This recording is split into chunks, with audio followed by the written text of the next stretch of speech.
June month. जून महीने में उत्तरी गोलार्ध पर गर्मी अपना कहर बरताती है। इस महीने गर्मी अपने चरम पर होती है।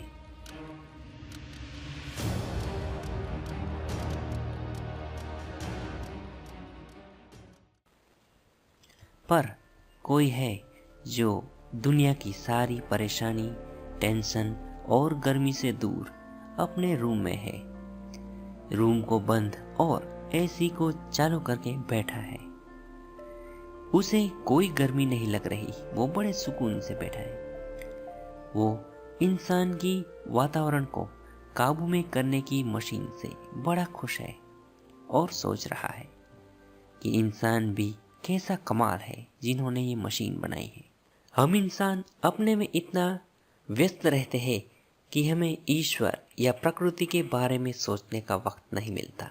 हम इंसान की बनाई मशीन तक तो पहुंच जाते हैं, पर उससे आगे नहीं बढ़ सकते। ईश्वर ने हमारे लिए क्या कुछ किया ये हम नहीं सोच सकते। ईश्वर ने इस प्रकृति में हमें बहुत सी चीज वस्तुएं दी है, जैसे हवा, पानी, रहने के लिए आवास यानी कि जमीन, समुद्र, जंगल, ये सब हमें दिया है। जीवन को बिना रुकावट चलाए रखने के लिए जिन चीजों की जरूरत होती है उनमें से एक है अनुकूल तापमान। पृथ्वी पर पाए जाने वाले जीव एक निश्चित हवामान और तापमान में ही जिंदा रह पाते हैं और फलते फूलते हैं। पृथ्वीवासी जीवों की बात करें तो अलग अलग तापमान में वो जिंदा है और अलग अलग रहन सहन से जी रहे हैं, पर उन सब के बीच में कुछ सामान्य तापमान तो मौजूद है। यानी कि हर एक जीव न्यूनतम -20 डिग्री सेल्सियस और अधिकतम 135 डिग्री सेल्सियस से ज़्यादा तापमान, इस तापमान से बाहर कोई भी जीव जिंदा नहीं रह पाता है। निश्चित तापमान से न्यूनतम या अधिक तापमान किसी भी जीव की जान निकाल सकता है।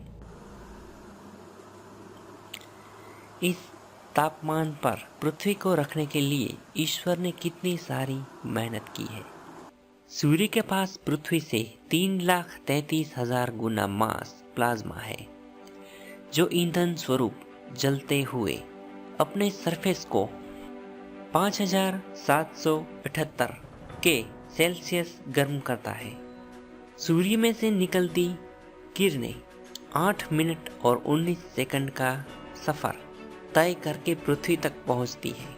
कई तारे सूर्य से भी बड़े हैं। अगर हमारा सूर्य उतना बड़ा होता तो पृथ्वी पर जीवन न होता।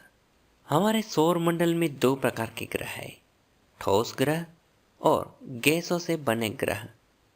ठोस ग्रह पर जमीन होती है, पृथ्वी भी उन्हीं में से एक है।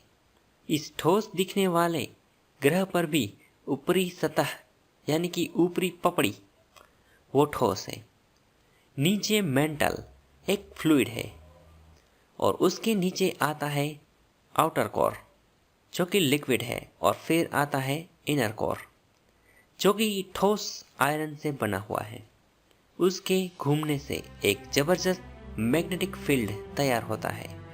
उस मैग्नेटिक फील्ड के कारण सूर्य की अधिकांश रोशनी और सौर पवन पृथ्वी के वातावरण में दाखिल होने से पहले ही अपनी दिशा चेंज कर लेते हैं और ब्रह्मांड के अंधेरों में गुम हो जाते हैं।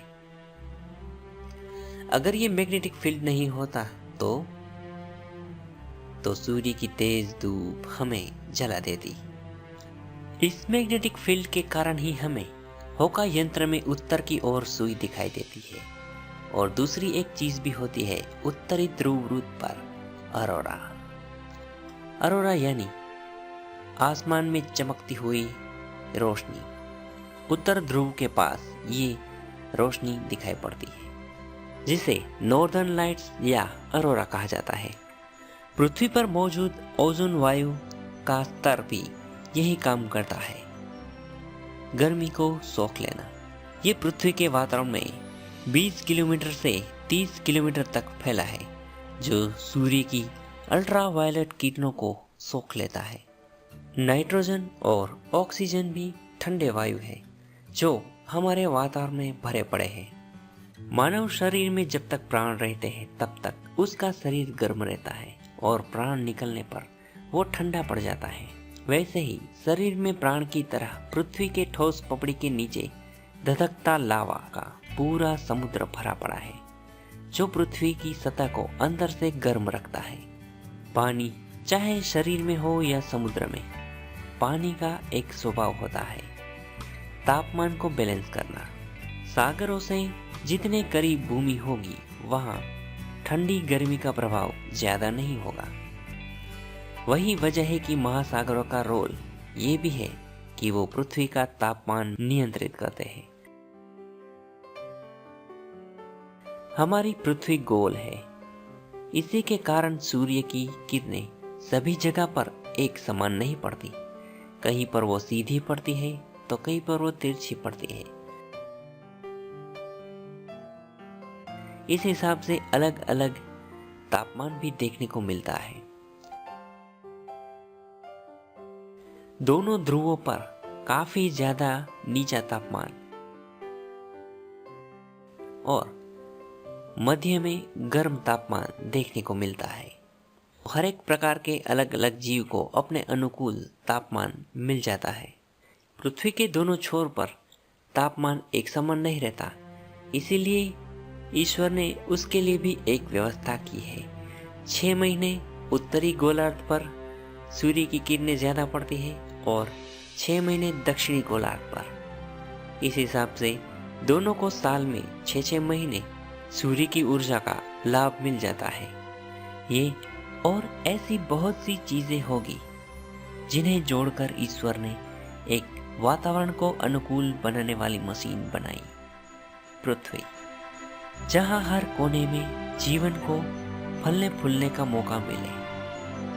पर इस एसी में बैठे इंसान कहीं उस एसी को बनाने वाले ईश्वर के बारे में सोचना भूल तो नहीं गए।